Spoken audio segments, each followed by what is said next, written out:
Ladies and gentlemen, welcome to the Sex Sells Podcast, the podcast where we talk about culture, relationships, and dating from a male and a female perspective. We've got a big announcement that relates to the different perspectives involved in this podcast, which we will get to soon. But today we're going to be talking about fame, specifically famous men, and that's going to center around some recent controversies that have come out about certain famous men, but also just a general broad discussion about fame and how it affects people. But before we get into that, before I talk to Eliza, actually, I should say my tour starts this Sunday. By the time this podcast comes out, it starts in Perth on the 14th of October. That one's all but sold out. You might get lucky, get a few tickets, but it looks like that one's going to sell out. And then in a couple of weeks, we've got Adelaide and Melbourne. And those ones are about 50% sold out right now. So get your tickets for those. And then the Queensland leg, so Gold Coast and Brisbane. And then I'm doing Canberra, Newcastle, and Sydney to end on. The big one in Sydney, that's going to be my solo show and the Comedy Untamed Gala. So the best acts from the shows that I've been helping to manage over the last year and a half. So a lot of work's gone into all of this. And if you'd like to come out and see a good show, it's called Villain Era. So there's some pretty dark jokes in there, even for my standards. So nothing like this podcast. But I think it's my best work to date. So come along to a show. NeilColeHackett.com/tickets. Which city are you most excited about performing in? I have to say, Sydney's the big one right at the end. So probably that one. Okay, what are you second most excited? Like, what has had the best crowd energy for you? Brisbane usually has really good crowds. I like the venue I'm doing in Brisbane. Usually Perth is really good as well. So those three, I would say.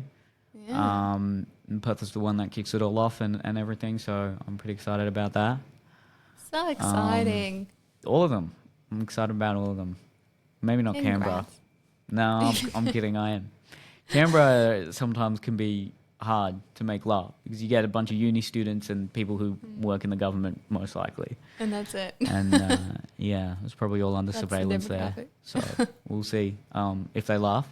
But like I said, come to the show. And if you can't make any of those shows, come see a Comedy Untamed show. They're happening in Sydney, Melbourne, Newcastle, Geelong. Brisbane just had to take a little bit of a pause, but should be back in December. So yeah, a lot of things happening on my end. What's happening on your end? Nothing is exciting, literally. Just my wedding's like 7 weeks away, so that's about it. Exciting. Just planning that, which isn't that fun, but just excited to get it done now. It's not fun? I don't know. It's been pretty cruisy. Like, I have a few friends getting married as well, and they're like beside themselves with stress. And I'm like, what am I not thinking about? Because I feel like I haven't done that much. I'm like, I work best with last minute time frames. So I'm sure I'll be pulling out the good work a couple of weeks. I just can't think about what I need to do. What are you working on right now? What was the most recent thing that you planned? I don't know how to decorate it. Picking the candles has been the hardest thing for me so far. Do they have options, or is it just you go bring in some? You have to do it all yourself, and it just feels like such a waste of money. So it's a bit annoying, but is this does the venue require candles or something? Is it like they have the venue itself is completely decorated and it's really cute. They've got a little like greenery. They've got like candles around like every wall and stuff. It's all kind of romantic and intimate and gloomy. But their tables are bare aside from the tables, like the plates and the napkins. So anything else you want to do is up to you. And I got flowers for like the thing the frame you get married under, and then like my bouquet and my bridesmaids' bouquets, and that was literally like $3,000. So I haven't paid for flowers on the tables, and if I do, it's like another $3,000. And I'm like, it's so expensive to pay that much money for flowers for one fucking day. I cannot believe that's just the norm. So I don't know. We'll figure it out. I'm planning on just doing a shitload of candles and even about I'm that thinking is stressful. Yeah, in this economy, goddamn. Yeah, exactly. Like shit. Don't ever do a wedding if you're on maternity leave. Like, it's such a stupid idea. I just keep thinking, we should have eloped. But that's the usual time people would be doing it, right? Oh, actually, no, wait. No. Yeah. No. Usually they get married before. Like I was like, oh, our wedding's under 20K. It's so good, and now it's like it's at least 30K. I don't know, but 10K seems worth of flowers. yeah, That's pretty basically. funny. I don't know. We'll see. But yeah, other than that, nothing's new. Okay. Cool. Well, I suppose I should say what I hinted at the start of the podcast, and that is I've been talking to Eliza about this for a while, and this podcast is going on for a while. It's been really enjoyable, and I feel like we've covered a vast array of topics. And and there's nothing bad about it or anything like that, but I think I want to take a step back from it, at least temporarily. I've got a lot on my plate, as I'm sure all of you are aware of. And after episode 150, Eliza will be taking the reins, and it will be her podcast. So she'll be running it. She'll be recording them all, and she's still deciding whether or not she's going to have guests, whether we might still bring in another co-host, or I shouldn't say we anymore, whether you might bring in another co-host. But I'm very proud of what we've done in over 3 years, and I'm excited to see what you do with it, and I'm really glad that it will continue on after I take a step back. And you know, I don't know if I will come back or if it's temporary or permanent. I'm not entirely sure, but I think we've covered, like I said, a huge range of very interesting topics, and there'll always be a catalogue of 150 really incredible podcasts about relationships and culture and dating from 2020 to 2023, which isn't that is crazy? The perfect era to talk about all of that, because that's when it all changed. So I think in another 20, 30 years, we can both look back on this and say, wow, because I'm sure things will change even more dramatically by then. It's crazy. It's like it is sad. It's a new chapter, I guess we're both beginning, and I can't believe it's been 3 years. It's just flown by. To think like where we were when we met, and we were both just like single, living in Sydney, and now we're not. Well, you got and a I have a kid. baby. Yeah. I live on the coast. It's lots of change, and I'll definitely. I think obviously I'll miss you, and I'm going to have to try find miss you people to come on that aren't just going to agree with everything I say.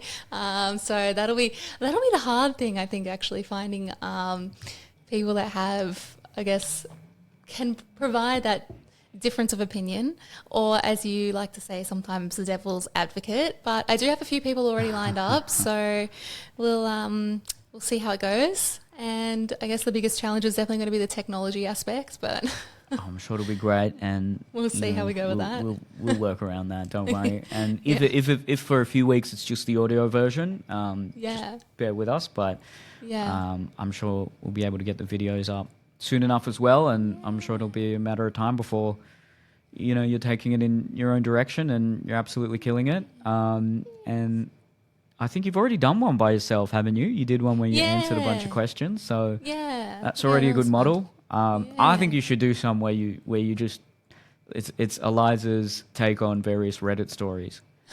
I think that would be a really interesting. If you do that once every 4 weeks, once every 2 weeks, that's something a good like idea. that. Yeah, because that's something you can riff off that, and people can then go and search that. I think that'll be great. So there's a listener that he often sends me just like wild shit he sees on Reddit, and I am like addicted to it. My mind gets blown every day about shit people say on the internet. Well, that would be perfect. I think that would be a great way to, because it is, you would know, like it's actually a bit trickier doing a podcast by yourself without a guest, but if you've got that material there, if you've got a story or something you can just kind of give your opinion on, I think that'll help.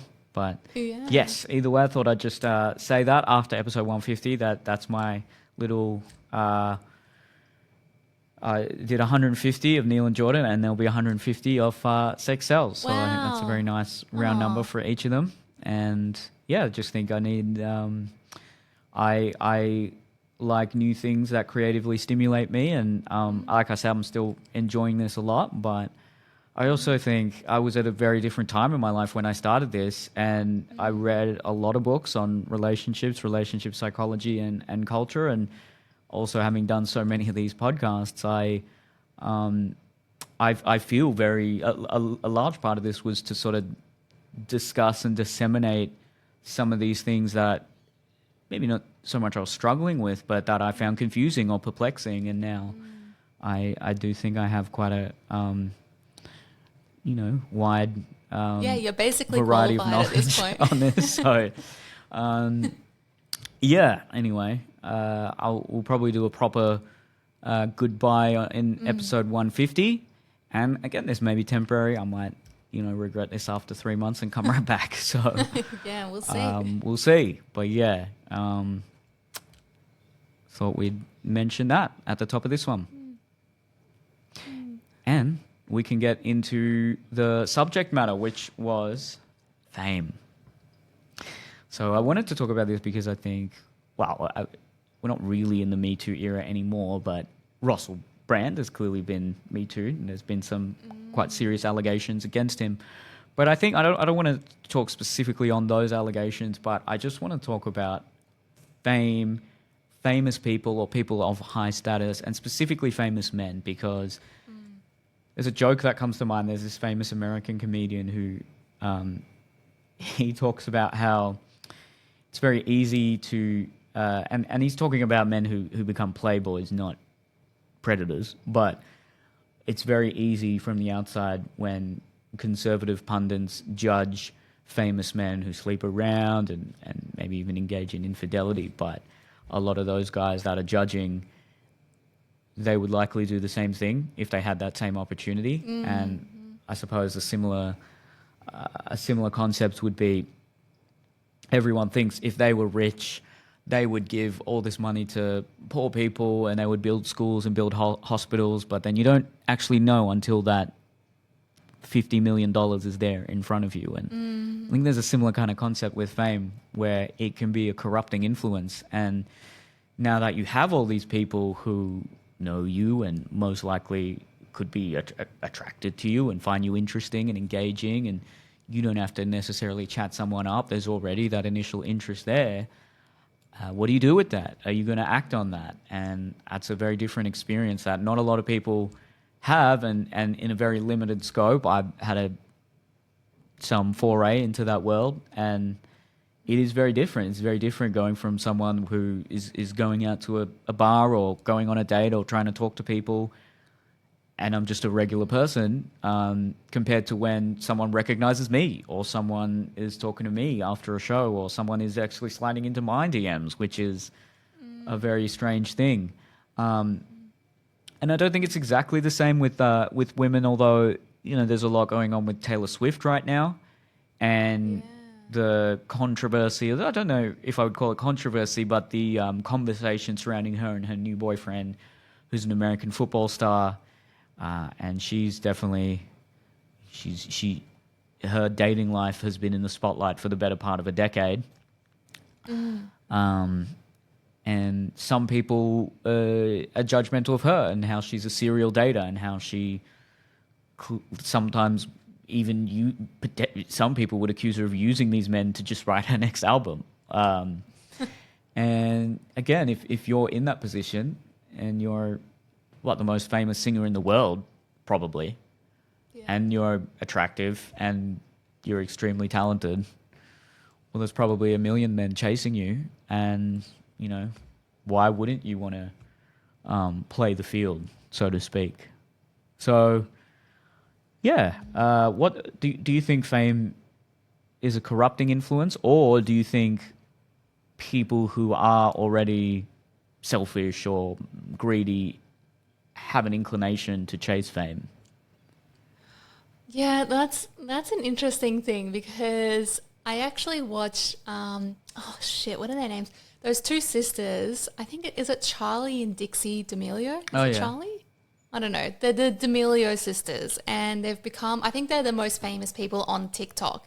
And they're basically just two young girls that were sisters. They started in their teens. They're probably only like 19 and 20 or maybe even younger, I don't know, around there now. And started just uploading videos of them, very normal life, dancing on TikTok. Now they're the highest earning TikTokers in the world or something. They're super famous, super rich. And I was watching a TikTok came up of one of them, and they were doing like lie detector tests, and one of them asked the other, if it weren't for TikTok, do you think you'd be famous? And I'm pretty sure from memory, she was saying, yes, I think I would be. So that was interesting to me to think, well, she was assuming she would have found fame another way had it not been for TikTok or whatever. So I do think it's a little bit of both. I think sometimes certain people are really obviously attracted to fame, and other people just fall into it accidentally, as though like they did. Or Addison Rae is another example of someone that became like a multi-millionaire just from TikTok. It's just so wild and so interesting. Or to think about like even original YouTubers from 10 years ago who made millions and millions of dollars off that, and how technology allows everyday people to become famous. And I think getting famous in like Taylor Swift in the music industry is extremely much more difficult, I feel like. So props to her. But one thing that came into my head when you were talking about Russell Brand, and I don't know, I can't really speak to, I know about the allegations, but I don't know like a lot of details on it or whatever. So I don't want to speak so much on that.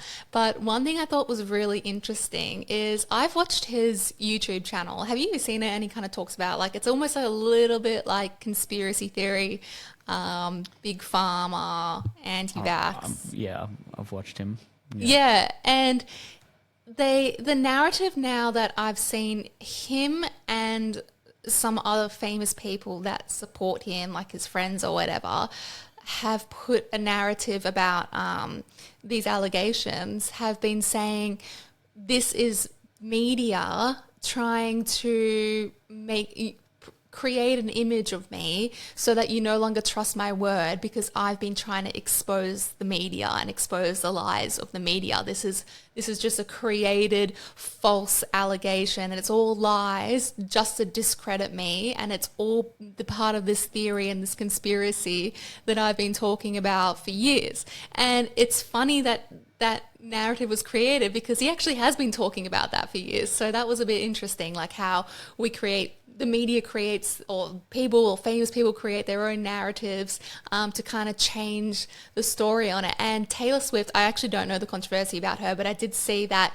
it was really trendy that people were talking about all over the internet the amount of private jets that she uses and how much pollution that emits. And so people kept Googling Taylor Swift jet emission or Taylor Swift jets. So then she's gone and dated someone from the jets, apparently, so that when you Google it, it no longer comes up about her pollution, which is really interesting. An interesting conspiracy. Yeah. Imagine if she actually did that. Yeah, but that then the only reason she dated him is because if people then Google Taylor Swift jets, it comes up with him. Yeah, but apparently, like, Wow. It's this whole thing. And this video I watched, like, God, I'm so sorry, I'm so sleep deprived. My memory is shocking. But it had so many crazy examples that I was like, wow, like the Kardashians do it, God, all the time.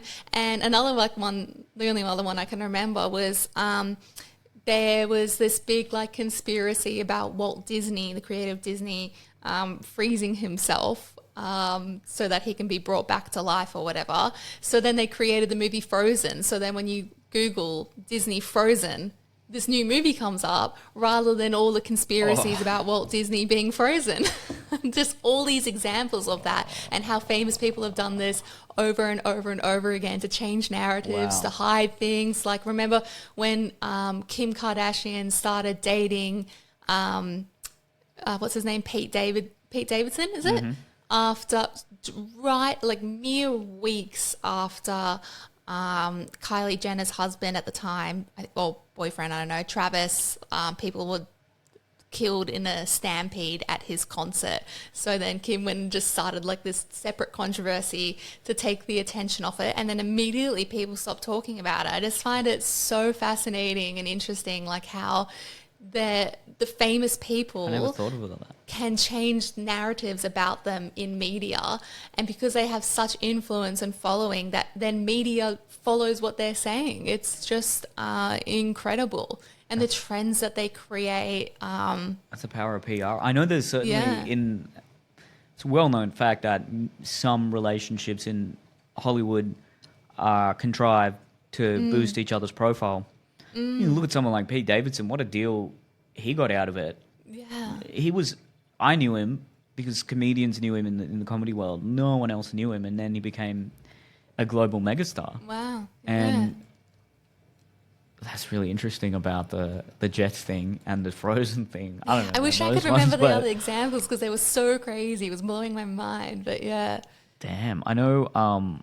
I've heard the reason famous people give their kids really weird names is because it's something to do with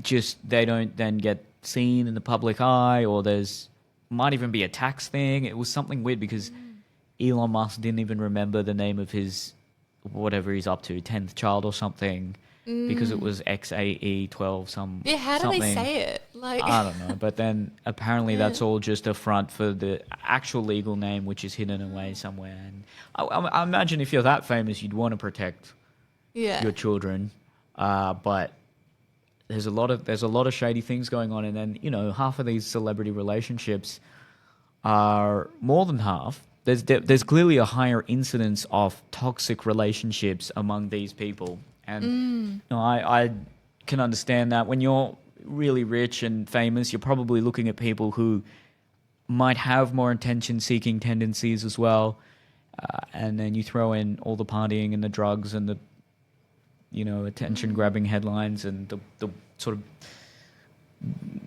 the weird mix that creates.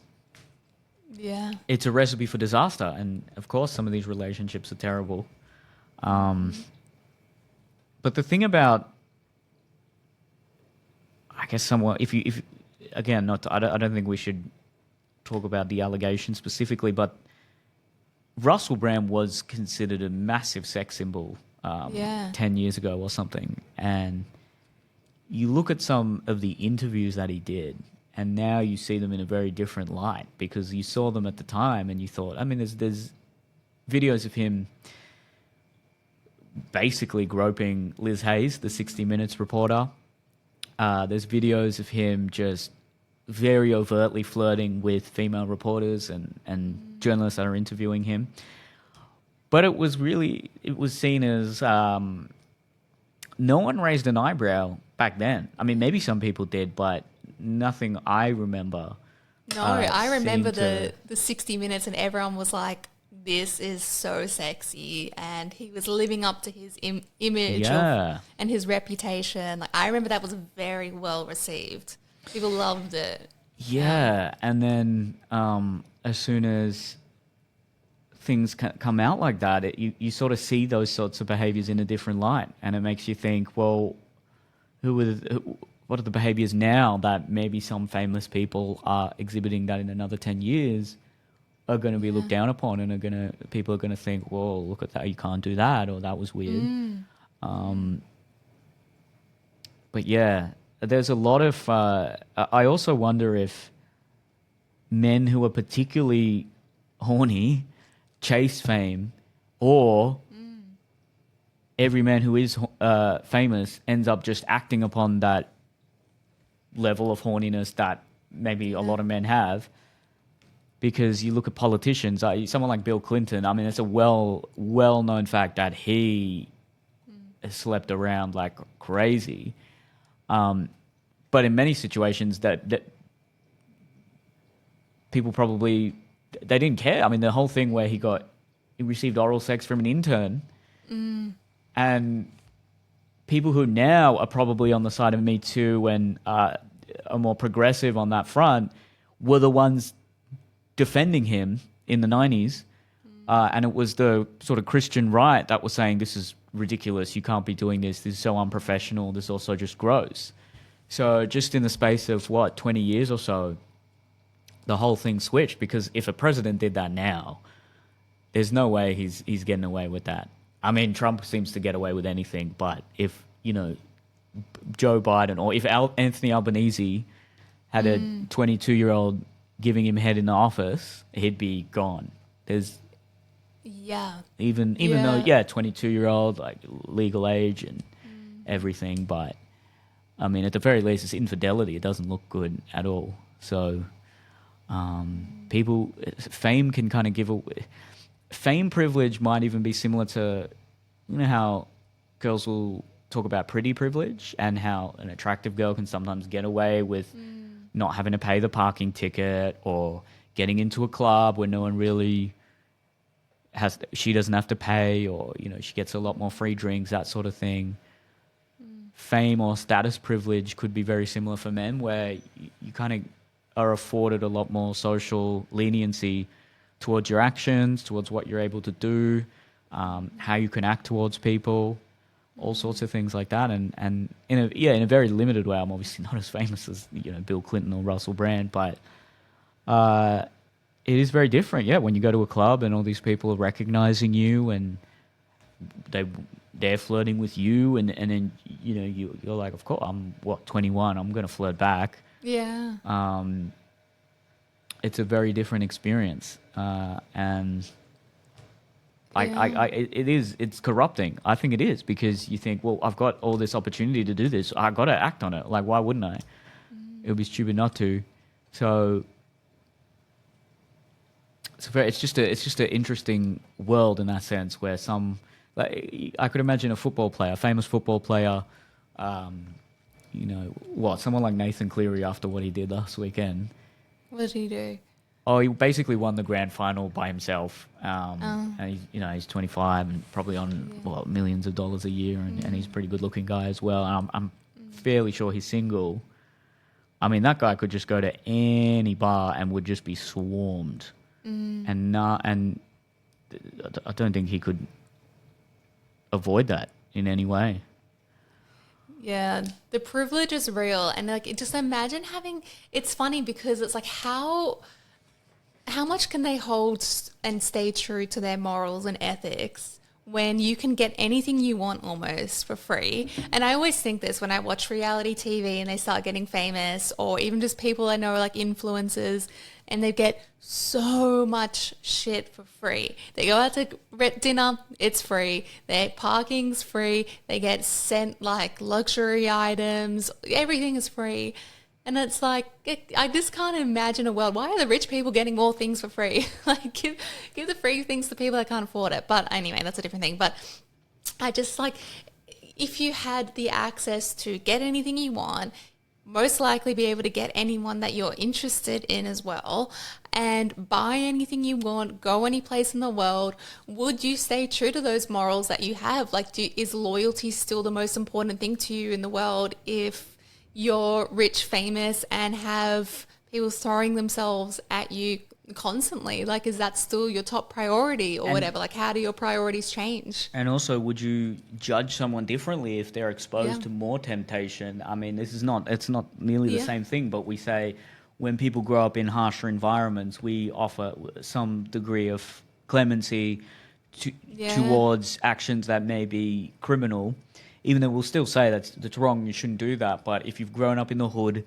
to, parents who are addicts, and you've just grown up around crime, you're much more tempted to engage in that sort of lifestyle. Yeah. And by no means is this a justification for anything immoral that a famous person has done, but the temptation to engage in unethical, immoral, usually some sort of hedonistic behavior is just so much stronger. And you don't really know what that's like until you're in their shoes.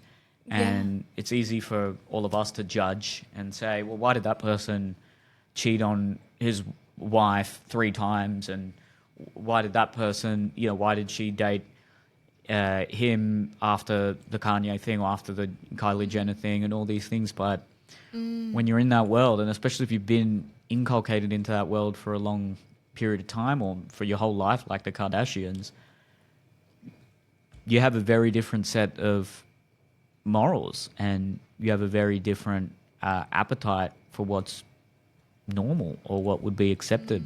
And you know, you have a bunch of yes people around you who are usually working for you, and it's in their financial interest to not push back on you too hard. If Exactly.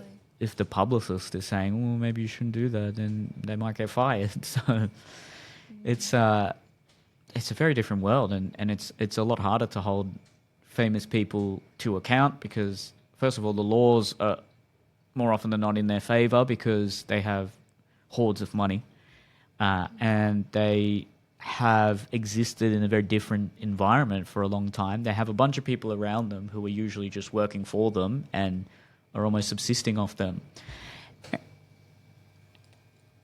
And then there's no one who can actually challenge them because anyone who challenges them wouldn't be allowed in their inner circle. If anything, politicians get an easy, because politicians are constantly being bombarded by the media. Well, depending on which politician you are, but even the politicians that the media tends to like, there's always some criticism. Their personal life is looked at with a fine-tooth comb, whereas celebrities, I mean, now this is different, but definitely pre-Me Too, celebrities seemed, especially if you were well liked, you know, you can get away with anything, and the media doesn't. Well, they might look at your personal life a bit. Actually, you know what? I do take that back because there were a lot of tabloid magazines and all that sort of stuff. But, you know, your financial dealings or where your money's going, all that sort of stuff. I mean, I've heard, I don't know if these are rumors or these are conspiracy theories or whatever, but I've heard all sorts of things about how celebrities just create charities as a tax haven. Or everyone who's wealthy has some sort of, you know, tax game that they're playing. And then you read some of these, like I'm reading that book, what is it, Rich Dad, Poor Dad, and you sort of think, well, if this is what like all the rich people are doing, you kind of, do you have to do it? Like what is the moral decision that you have to make there? Do you try to hide as much tax as you can and, you know, within the realm of legality, just minimize your tax burden, or is it your duty as a citizen to pay that? You never know. So Yeah, I've been seeing stuff about. I came across this huge conspiracy about Ashton Kutcher, and I don't know if you've heard about it. I think I did, yeah. You have or you haven't? Oh, go on. What is it? I think The one about how he has that organization that helps women and girls that have been sex trafficked, and he tries to prevent it. I don't know what it's called. I can't remember. And then I've been seeing all these videos go everywhere about how one of the partners or co-owners or biggest investors or whatever, one of the guys that is always standing up there with him presenting it or doing the speeches has a criminal history background or something related to sex trafficking himself or whatever. And people are like, this organization is not doing what it says. In fact, it could be doing the opposite.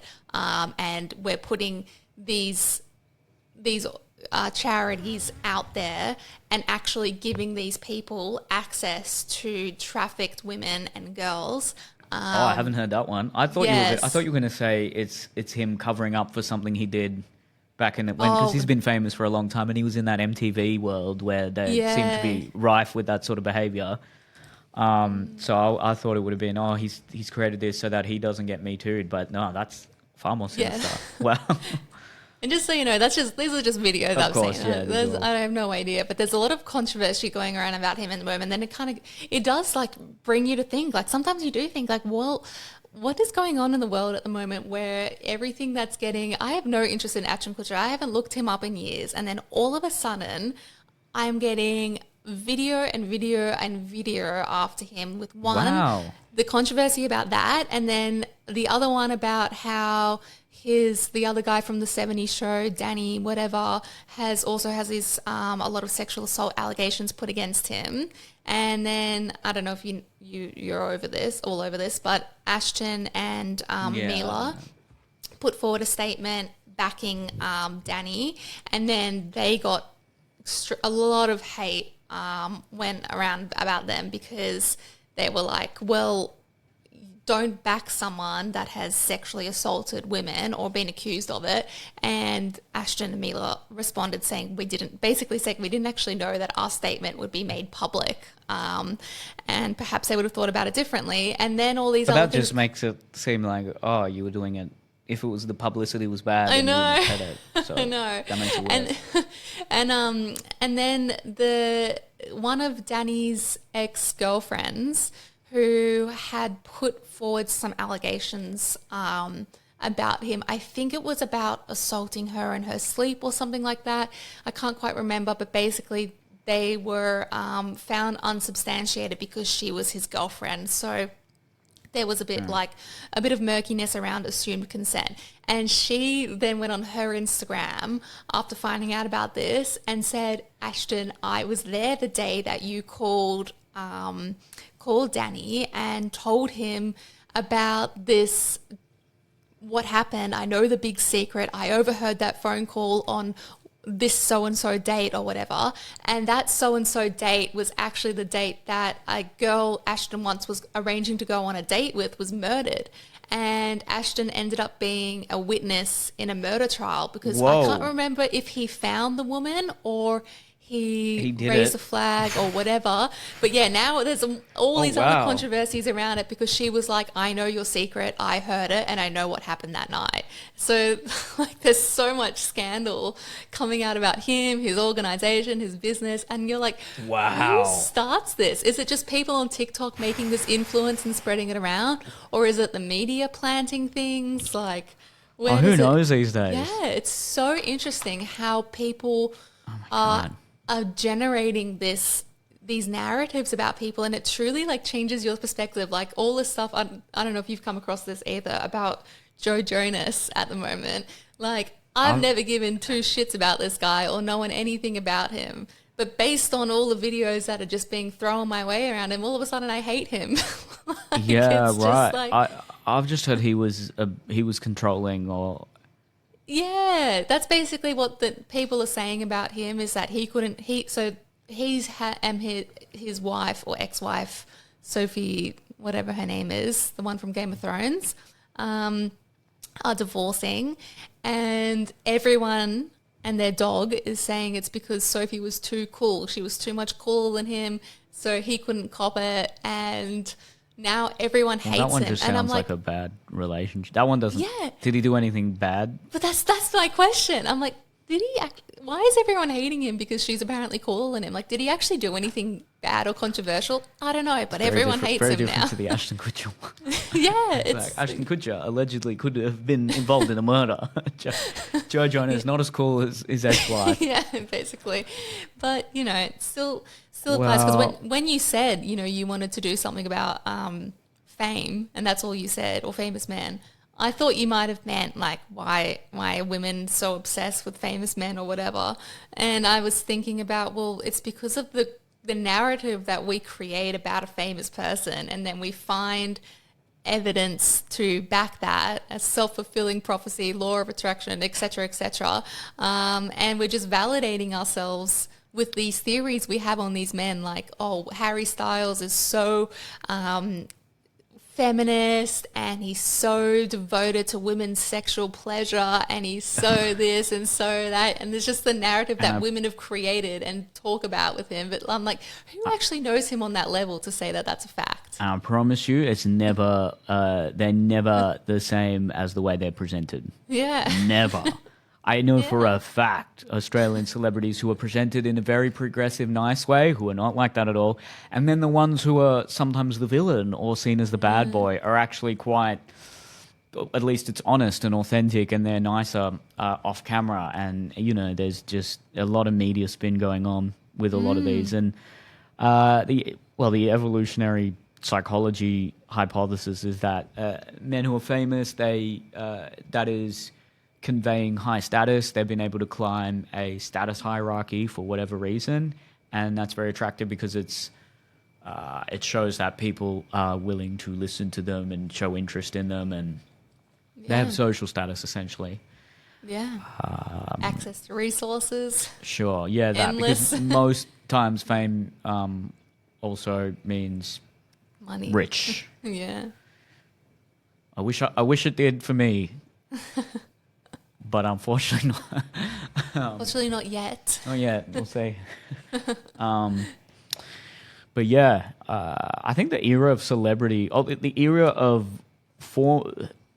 So I just see a TikTok that was really interesting, and it talked about how the way celebrities were presented before the internet were very different, because they were presented as something other, as this sort of these aliens from this glamorous world of glitz and money and partying, and everyone's beautiful and they're all dating each other, and they go on those talk shows where they just tell stories about how they met other celebrities. Oh, those talk shows, I can't handle those stories anymore, because it's literally, I was on set with The Rock, and this is super funny what he did. And like, nobody cares. Nobody cares. And then now with the internet, it's created a much closer parasocial relationship with people who have a profile and their audience. And these celebrities seem fake, and they seem sanctimonious. And yes. They come across as extremely privileged, and especially in an economy like today, where the average person is, I mean, we're in the West still better than all the other countries, of course, but struggling financially. And then you have Kylie Jenner coming out and joking about how she can't cut a cucumber. Kendall. That's not funny. Yeah, whichever one of them. That's just Yeah. you know, I don't think there's anything cute about that. That's just weird. Yeah. Cut the cucumber, bro. That is a big thing that's happening, and I've been reading a lot about this, especially with Gen Z, like not finding the appeal in celebrities that millennials and previous generations do or have. And a really good example of this recently was there was, I think it might have been the Hawaii fires or maybe something similar, but Oprah that was and The Rock really bad. made a video appealing to the people, saying they've created a charity and they would love for people to donate money to it so that it can go to the victims. And every single person, there were millions of comments being like, you guys are two of the richest celebrities that exist. Literally. And you're asking us to give our money. Like, you could easily donate $10 million and it not even make a dent. Just what do it yourself. joke. Yeah, I know, right? Everyone was so angry about it. Who do they think they are?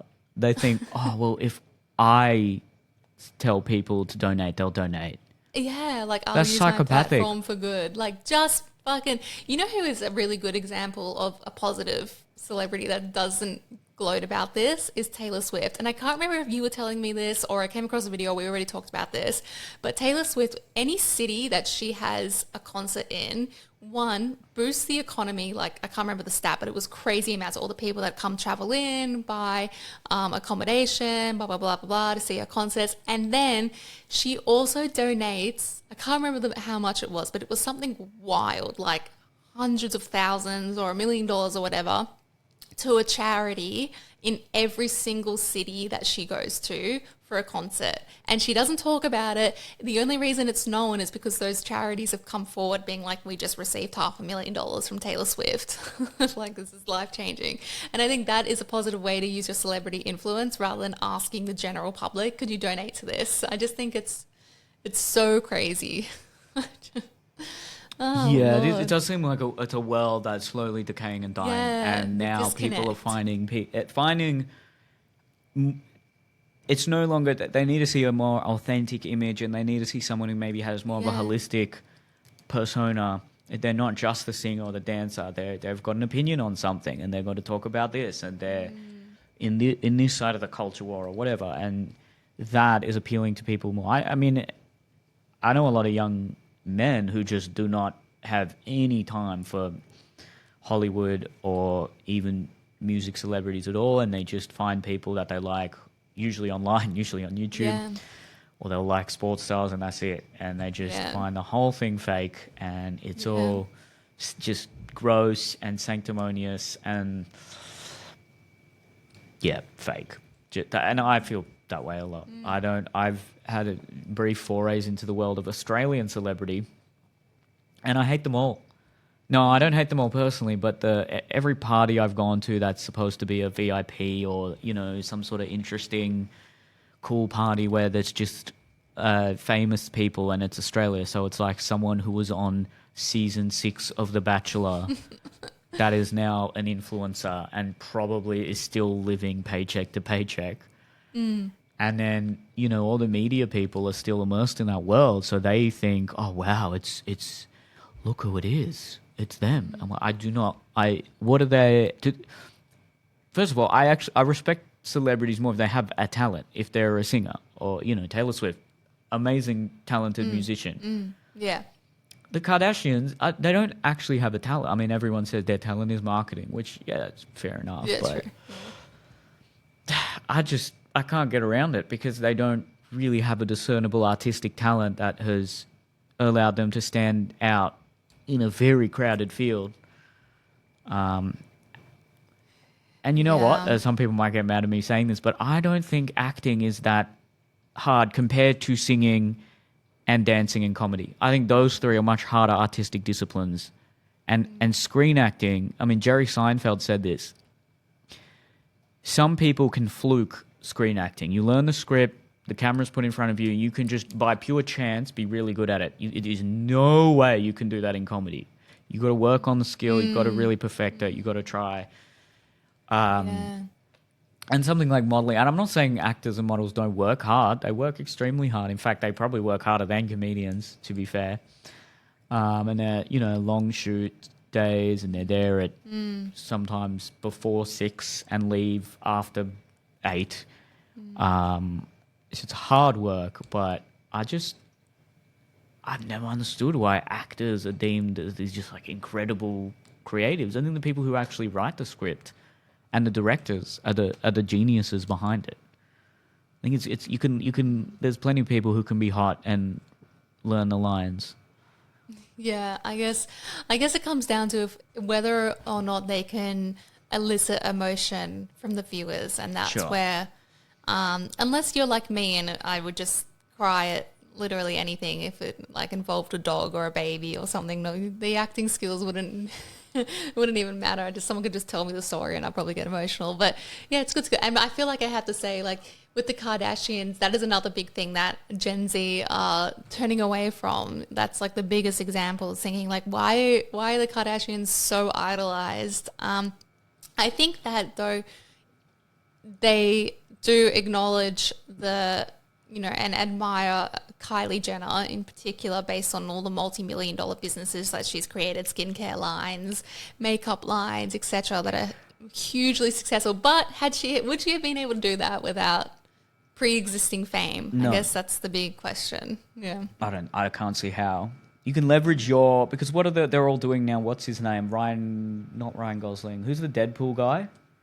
Ryan Reynolds. Ryan Reynolds, yeah. So he has these vodka businesses or something, and they just leverage their status as a celebrity and their name. And hey, look, this has happened. This isn't a new thing. This has happened for a long time. But what they call influencer marketing, where they just basically build a brand, and it's not even that high quality usually. And then these, geriatric investors see the numbers and think, wow, I'm going to buy that business. I'm going to invest in that. And they make a quick buck. Chris Hemsworth did that with his fitness app. And from what I've heard, the fitness app is garbage. It's just him doing workouts, being like, you can look like Thor, and it's basic burpees and bicep curls or something. Wow. And then he made like hundreds of millions of dollars. Yeah. I mean, good on them. Like, again, I would probably do that if I had that kind of profile. But Or I think Jeffree Star, like creating. He's famous for his. He's a beauty guru, and he's famous for, or maybe I think he goes by he as his pronoun. And he had a vegan, cruelty-free makeup line, and now he has a random separate business selling yak meat. Like, he's basically like a butcher. It's so random. And jerky and stuff like that. And he has a huge yak farm. It's so odd, so unrelated. And I'm like, what is this? Makeup and meat. wow. Weird. Yeah, yak and foundation. Yeah. Never thought of Quite the combo. hear that combination. Almost respect people who are like, yeah, I just want to make money and build businesses, and that's what I want to do in my life. I actually respect that more than all these celebrities who lecture everyone else about how to be a good person and what you should be doing and how you should be living your life. And then they're also just trying to make as much money as they can. I think it would just be more authentic if they came out. It was, I'd love to be wealthy. That would be great. I'm not going to Yeah. turn down anything. Maybe like tobacco and alcohol. I don't know. Maybe we'll see. But again, it's one of those situations when it's in front of you, the mega multi-million dollar deal, most people will say yes. But it's just the level of sanctimony and lecturing from creative people who aren't particularly well versed in. I'm sure they're smart, but they're not experts in the field of political analysis or something, or they don't know what people are going through or the reasons why they might be voting a certain way or doing a certain thing or thinking a certain way, and then for them to sort of. That's why everyone loves that Ricky Gervais when he gets up on the Golden Globes and just roasts all of them. Yeah, what did he say again? What was the gist of it? I remember it being really impactful. Oh, we just made multiple jokes about how they're all love to lecture the public and how no one really cares, and they just want to. He's just like, get your award, thank you God, and fuck off. And he just said in that very Cockney British way that he's so good at. That's so good. And he's someone who's just he says he'll joke about being a multimillionaire and being rich and things, and it's just feels more authentic that way compared to the ones who try to say I'm just like you, I'm relatable, and there's nothing wrong. Everyone admires success if they feel that success is deserved, and there's nothing wrong with kind of saying, yeah, I'm wealthy and that's great, and I feel like I've earned that, and I try to give what I can to charity, but I also like to start my own businesses and do things like that. But if they're trying to hide that and talk about how much of a good person they are, it just starts to become cringe.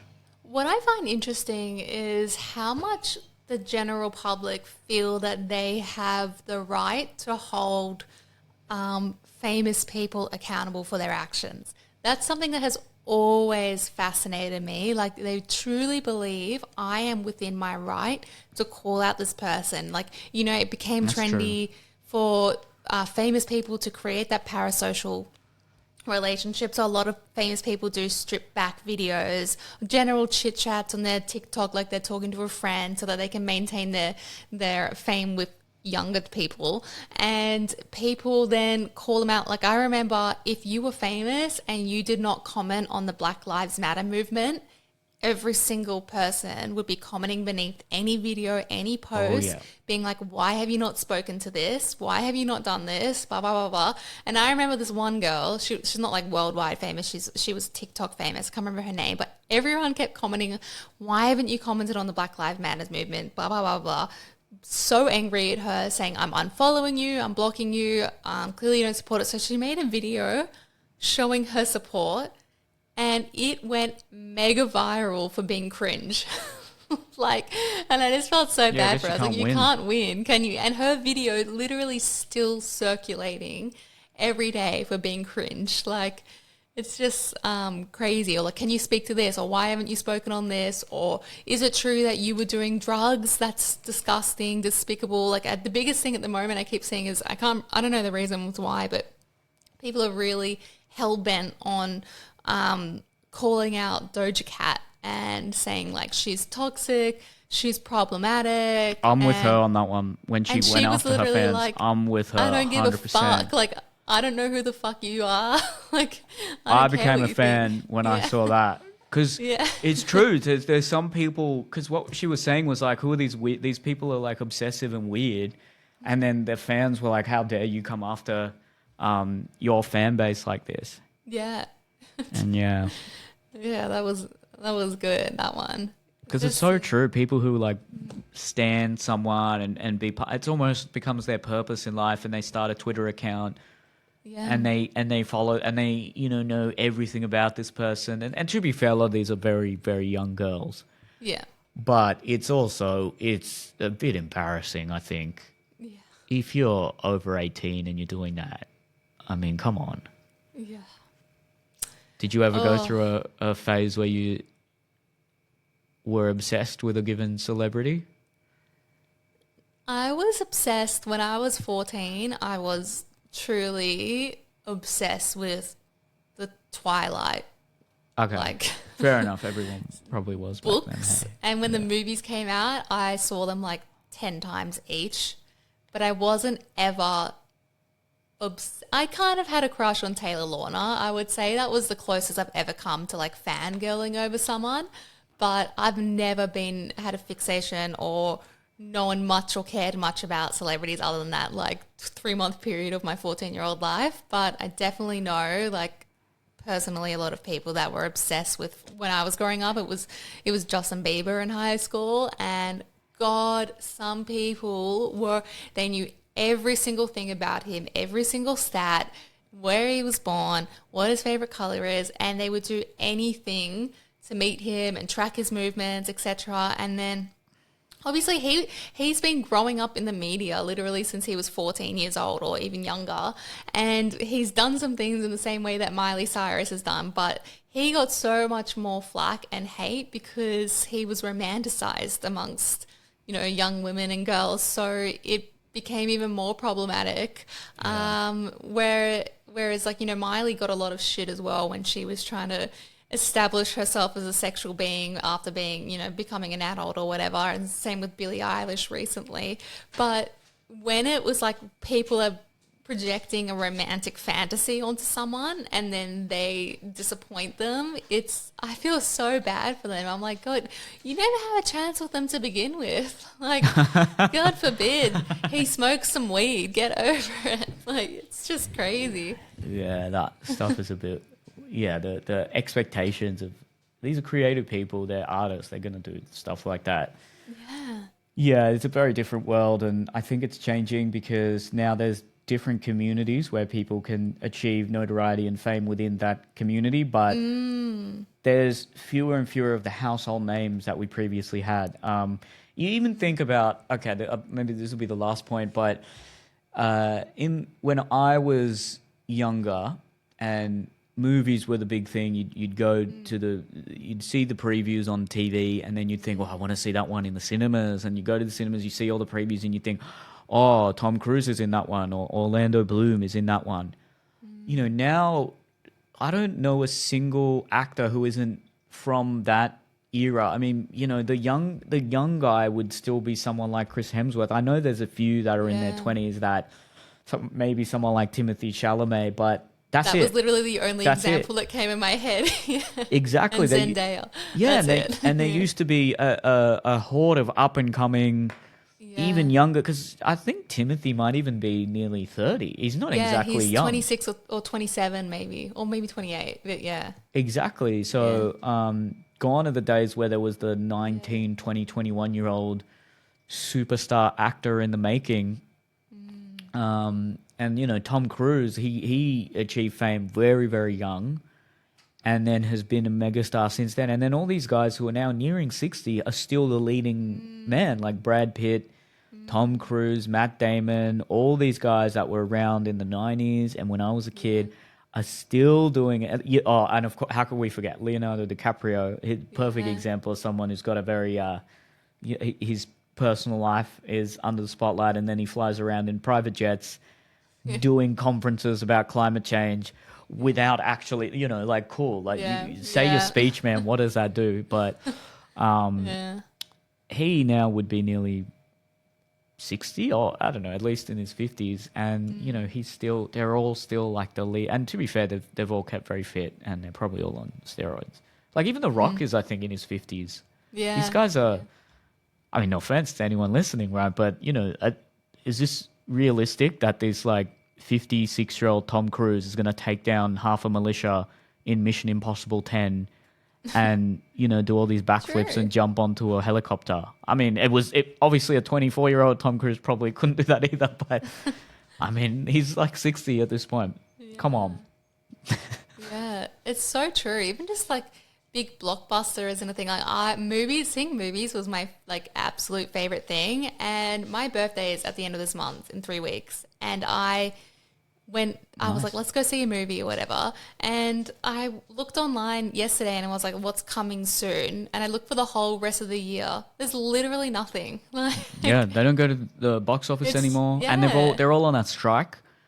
And yeah, yeah. the whole thing is I didn't realize that was still going. yeah, Hollywood is it's really interesting what the next. I say this every podcast, I know, but the whole media landscape is in such a period of chaos and disarray, and it's almost like the Wild West. News will be a big one that will really capitulate soon.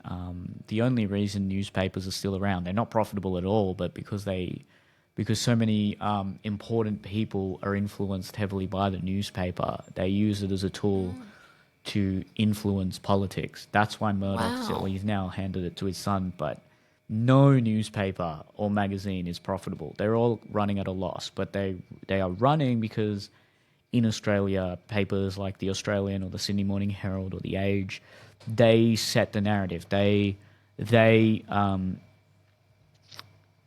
create the Overton window of what is acceptable to talk about and what controversy should be mentioned. And now they're also not. They don't have the influence they once did. And, a lot of people don't. I don't really watch the news. I don't. Yeah. I just get news off social media, basically. Or Same. I watch. There's certain YouTube channels I like. And News Daddy. What's that? I've never heard of that. He's like the biggest news media presenter in the world, I think. News He's on Daddy. TikTok, and he's like a 25-year-old guy, and he just presents news from around the world. And he's Calls like himself sitting in News his Daddy. yeah, and he's sitting in his like room with neon lights behind him. It's so crazy. Yeah. But he's like literally the biggest now, and every young person goes to him for Wow. news around the world. And people always say, I literally have not heard of anything about this until I came across your show.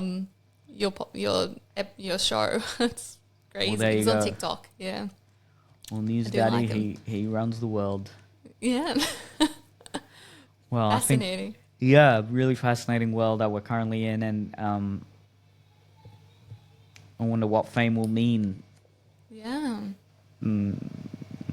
because yeah, and I what if in 10 years things that we consider normal or just a bad relationship today is considered toxic or manipulative or even abusive? How do you contend with something like that, where if at the time no one really questioned the morality of a given action, and then 20 years later, I mean, you could draw parallels to something like slavery or something like that. I mean, at the time, everyone thought that was just a thing people did, and some people thought it was wrong. Do we judge people through the lens of history? But yeah, I don't know. Let me know what you think. Thank you for listening to that one. And come to my tour, neilkohacker.com/tickets. And we also still have if you want the CBD oil, they're not specifically sponsoring us, but there's still the code you can use, Neil, N-E-E-L, you get 40% off. Go to crushorganics.com, and yeah, 3 to go till we hand the reins to Eliza. So share this, and if you like the podcast, leave a review. If you didn't, just shut up, and we'll see you next week. See you next week.